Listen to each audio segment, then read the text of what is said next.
अस्सलाम वालेकुम नाज़रीन, मैं हूँ सलवा हसनैन। आप देख रहे हैं सूर्या न्यूज। आइए नजर डालते हैं आज की अहम खबरों पर।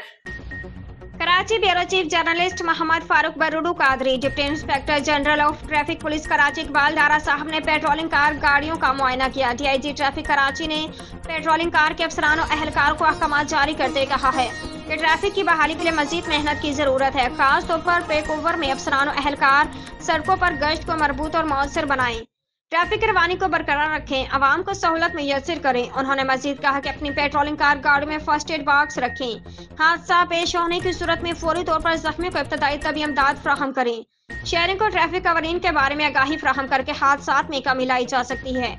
वन वे की खिलाफ वर्जी की रोकथाम के लिए जरूरी इकदाम करें। वन वे की खिलाफ वर्जी करने वालों के खिलाफ सख्त कानूनी कार्रवाई अमल में लाई जाए। उनकी वजह से न सिर्फ ट्रैफिक के रवाने में खलल पैदा होता है बल्कि हादसा पेश होने का खदशा है, और ऐसी रुकावटें जो ट्रैफिक के रवाने में खलल पैदा करती हैं उन्हें भी सड़कों से हटाया जाए।